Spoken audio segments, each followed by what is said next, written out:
काय अनुकूल असतील त्यांनी होय म्हणावे, प्रतिकूल असतील त्यांनी नाही म्हणावे. होयचे बहुमत आहे, होयचे बहुमत आहे. प्रस्ताव संमत झाला.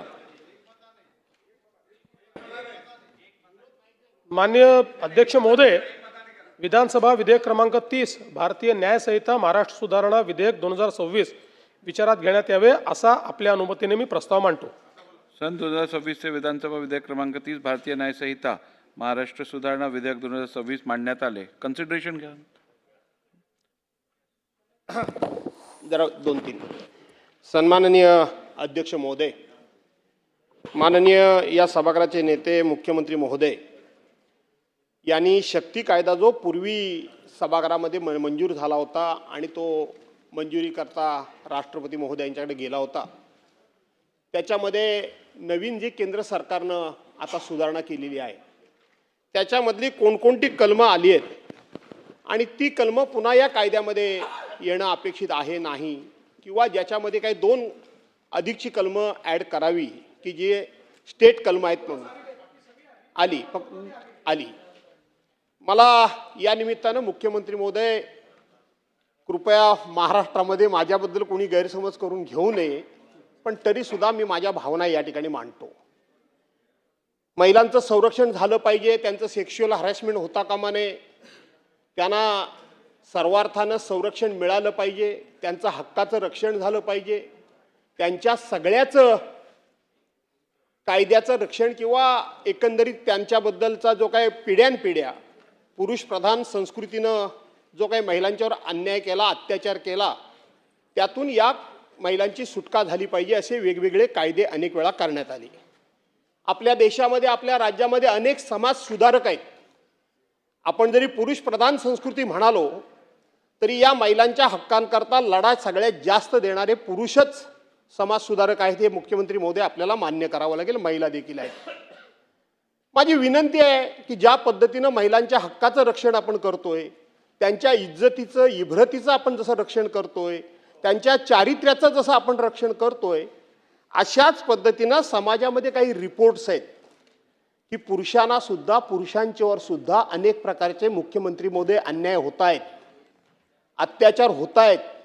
1986 पासून जे जे कायदे झाले त्या कायद्याचं आपण समर्थनच करतोय की ते महिलांचं रक्षण करण्याकरता कायदे झाले, पण असा एकही कायदा देशामध्ये नाही किंवा महाराष्ट्रामध्ये नाही की पुरुषांच्यावर जर अन्याय झाला, अत्याचार झाला तर त्यांनी कुठेतरी दाद मागावी अशा पद्धतीचा कुठेही कायदा मुख्यमंत्री महोदय माझ्या ज्ञानाप्रमाणे, अभ्यासाप्रमाणे नाही.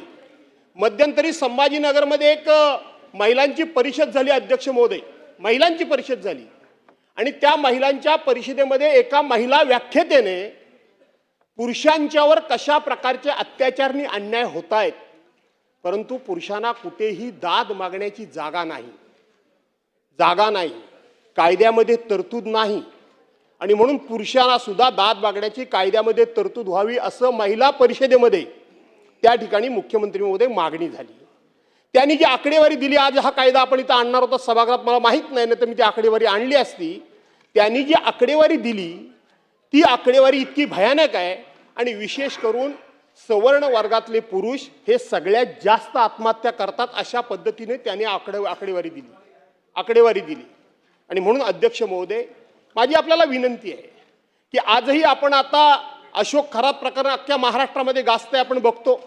एवढे सगळे कायदे करून, एवढ्या सगळ्या तरतुदी करून हे शेवटी प्रकरण दिवसागणिक थांबतंय, कमी होतंय, याच्यावर चर्चा होऊ शकते. कारण यातून ऋषीमुनींची सुटका झाली नाही, साधू संतांची सुटका झाली नाही, राजा राजवाड्यांची सुटका झाली नाही. हे सगळंच फार परंपरेतून हे चालत आलं, त्याचं मी समर्थन करत नाही. पुन्हा एकदा मी सांगतो तुम्हाला, मी या कुठल्याही गोष्टीचं समर्थन मुख्यमंत्री महोदय करत नाही. अशोक खरातच्या बाबतीत सुद्धा मी माझं काल मत नोंदवलंय मुख्यमंत्री महोदय. आणि आपल्याला माहित आहे की माझी भूमिका ही नेहमी कुठल्याही पार्शली नसते, संपूर्णपणे सर्वसमावेशक असते. आणि म्हणून आपण असा देखील विचार करावा की पुरुषांना सुद्धा न्याय मागण्याची व्यवस्था व्हावी. कुठलाही कायदा ज्या वेळेला एकांगी होतो त्यावेळेला त्या कायद्याचा अपेक्षित रिझल्ट मिळत नाही. टाळी ही एका हाताने कधीच वाजत नाही. आणि जर हे सुखासुखी संसार चालायला पाहिजे असतील मुख्यमंत्री महोदय, तर शेवटी अशा पद्धतीचे कायदे करून कुठलाही संसार सुखाचा चालेल असं मला वाटत नाही. त्याच्याकरता दोन्ही बाजूनं त्याच्यामध्ये साम्यता असली पाहिजे, समानता असली पाहिजे. महिलांचे हक्क, महिलांचं रक्षण केलंच पाहिजे. पण अन्याय होत असेल तर तिथं पुरुषांना सुद्धा दाद मागण्याची व्यवस्था करण्याची जबाबदारी तुमची आमची आहे मुख्यमंत्री महोदय. आणि म्हणून आज नाही, या कायद्यामध्ये तरतूद नाही, पण आपण स्वतंत्रपणे माझ्या भावनांचा आणि मी म्हणतो या गोष्टीचा कुठंतरी अभ्यास करणारी एखादी समिती नेमा आणि मग महिलांच्या हक्कांना आणि त्या कायद्याला धक्का न लागता पुरुषांना सुद्धा न्याय देण्याची व्यवस्था आपल्याला काही करता येईल का, हा विचार आपण करावा. हे अध्यक्ष महोदय मी सांगण्याकरता आलो. मी कधी चुकीचं काय बोललो असेल तर आपण ते रेकॉर्डनं काढून टाका, परंतु ही भावना या निमित्तानं पोचणं अध्यक्ष महोदय महत्त्वाची आहे. दोन्ही बाजू या ठिकाणी आल्या पाहिजेत.